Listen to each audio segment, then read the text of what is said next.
हरियाणा में भाजपा की सरकार तीसरी बार बनी है और इसके बाद लगातार सरकार एक्शन मोड में है और इसके साथ ही हरियाणा विधानसभा के पूर्व अध्यक्ष और बीजेपी के वरिष्ठ नेता ज्ञानचंद गुप्ता भी लगातार लोगों की समस्याएं सुन रहे हैं। जिस तरीके से पहले से उनका जो जनता दरबार का कार्यक्रम था, जिसमें वो लगातार लोगों की समस्याएं सुनने के लिए यहाँ पर एक तय समय के मुताबिक बैठते हैं, इसी कड़ी में आज भी ज्ञानचंद गुप्ता लगातार लोगों के बीच उनकी समस्याएं सुन रहे हैं।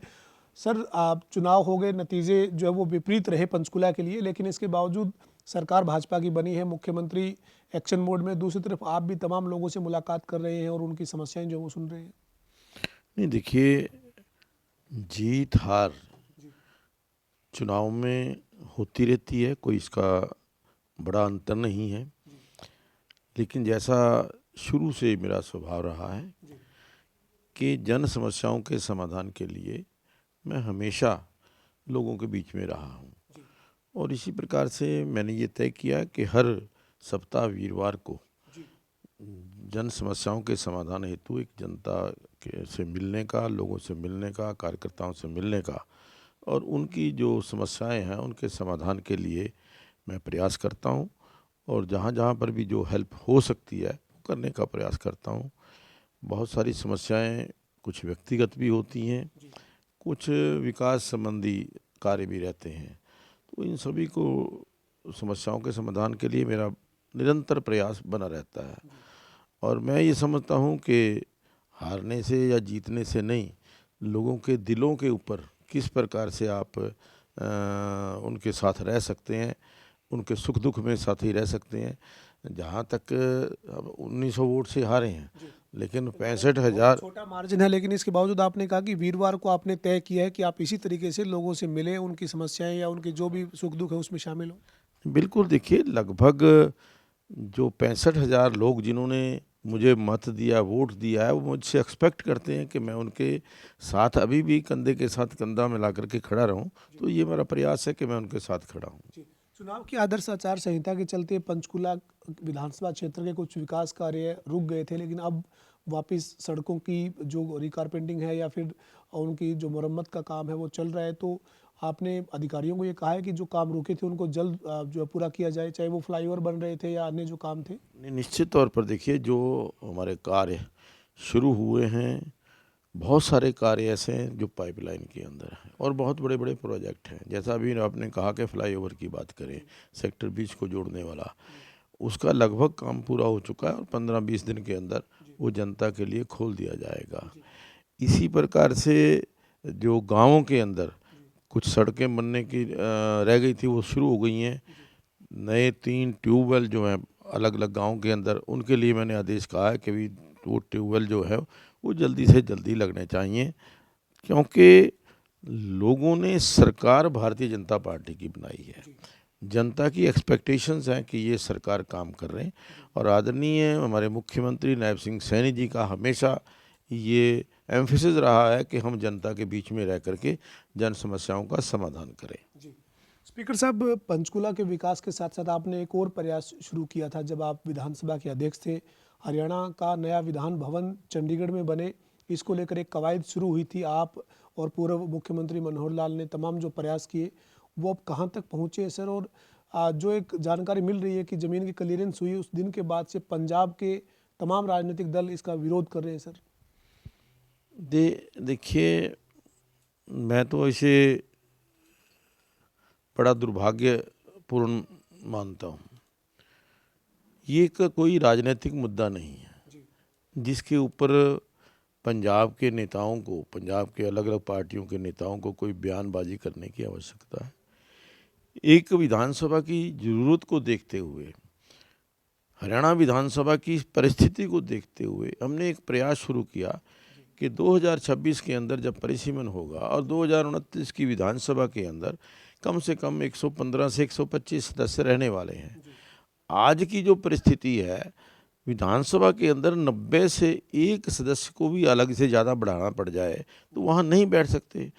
अगर अब हम उसके बारे में 2029 के बारे में नहीं सोचेंगे तो जब 2029 आएगा तब सोचेंगे।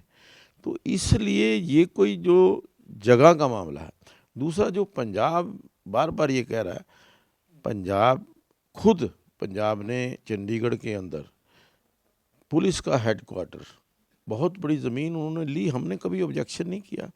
और हमने तो आज भी कहा है कि अगर पंजाब की सरकार को, पंजाब को अपनी विधानसभा दोबारा बनाने की आवश्यकता हो, वैसे तो उनके पास बहुत बड़ी विधानसभा है, लेकिन अगर उनको आवश्यकता है तो वो भी ले लें।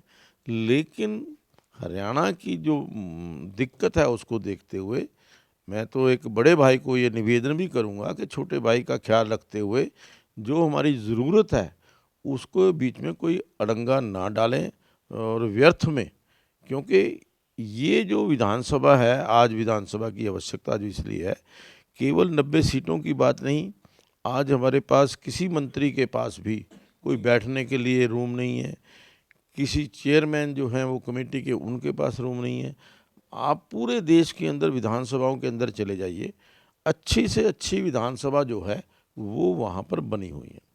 और देखिए आज आप दिल्ली में देखिए, आज जो संसद भवन बना है, बन करके तैयार हुआ है, वो आगामी संभावनाओं को देखते हुए, और यही हमने आगामी जो हमारी आने वाली संभावना है उसको देखते हुए एक हमने प्रोसेस शुरू किया है, जिसको विधानसभा बनने में 2-3 साल लग जाएंगे, एक अच्छी विधानसभा बनने में।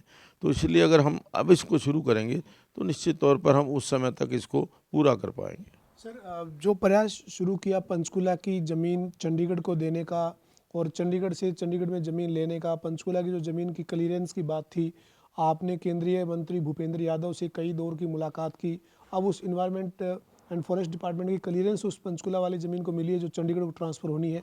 तो आप ये मानते हैं कि आपने या पूर्व मुख्यमंत्री मनोहर लाल ने जो प्रयास किए वो सफल हुए और केंद्रीय नेतृत्व ने इसका पूरा आपका साथ दिया? नहीं, निश्चित तौर पर देखिए, मैं आदरणीय नरेंद्र मोदी जी का और आदरणीय अमित शाह जी का बहुत आभार व्यक्त करता हूँ। अमित शाह जी ने जयपुर के अंदर 2022 के अंदर जो नॉर्थ जोन काउंसिल की मीटिंग हुई थी, उसमें इस प्रोजेक्ट को, इसको हमारे हरियाणा जो विधानसभा भवन को बनने की ज़मीन को लेकर के कहा था कि इनको जल्दी से जल्दी दी जाए। और इवन आदरणीय प्रधानमंत्री जी ने कहा कि जो भी विधानसभा बने, बड़ी बने, अच्छी बने, ताकि अगले 50 साल तक उसका उपयोग हो सके। और केंद्र की तरफ से पूरी सहमति और उनका आशीर्वाद मिलने के बाद ये आदरणीय मनोहर लाल जी के नेतृत्व में मैंने ये शुरू किया था। और आज जो एनवायरनमेंट क्लियरेंस हुई है, क्योंकि लास्ट हिच जो थी पिछली बैठकों के अंदर जो भी आई, वो चंडीगढ़ प्रशासन ने ये कहा था कि हमें एनवायरनमेंट क्लियरेंस करा करके ये ज़मीन दे दीजिए, तब हम ये लेंगे। तो लेकिन अब वो एनवायरनमेंट क्लियरेंस भी हो गई। आदरणीय भूपेंद्र यादव जी जो हमारे एनवायरनमेंट मिनिस्टर थे, उनसे मैं 2-3 बार मिला भी, और उसके पश्चात ये क्लियरेंस मिली है। तो अब मुझे समझता है कि इसमें कोई दिक्कत नहीं आनी चाहिए, चाहे वो चंडीगढ़ प्रशासन भी है और या पंजाब के जो मेरे माननीय हमारे जो नेता हैं अलग अलग पार्टियों के। ईवन पंजाब के मुख्यमंत्री ने सबसे पहले ये कहा था कि सानू भी ये ज़मीन मिलनी चाहिए, ਅਸੀਂ भी अपनी विधानसभा बनावांगे। उन्होंने जरूरत है तो बना लैन, सानू कोई ऑब्जेक्शन नहीं है। लेकिन अज साडी जरूरत है और साडे दे विच इस जरूरत दे अगे कोई अड़ंगा ना अड़ान। बहुत बहुत शुक्रिया सर। हमारे साथ हरियाणा विधानसभा के पूर्व अध्यक्ष और बीजेपी के वरिष्ठ नेता ज्ञानचंद गुप्ता थे, जिन्होंने पंचकुला के विकास कार्यों के साथ साथ नया जो विधान भवन बनना है उसको लेकर जो अब तक जहां तक इसमें कार्रवाई हुई है उसके लेकर जानकारी दी है। साथ ही आज जो हरियाणा विधानसभा के भवन के लिए चंडीगढ़ यूटी को जो पंचकुला में ज़मीन दी जानी है उसकी जो एनवायरमेंट एंड फॉरेस्ट क्लियरेंस हुई है उसको लेकर ज्ञानचंद गुप्ता ने केंद्रीय नेतृत्व का आभार व्यक्त किया है। वीडियो जर्नलिस्ट विजेंद्र सिंह के साथ पवन सिंह और जनता टीवी चंडीगढ़।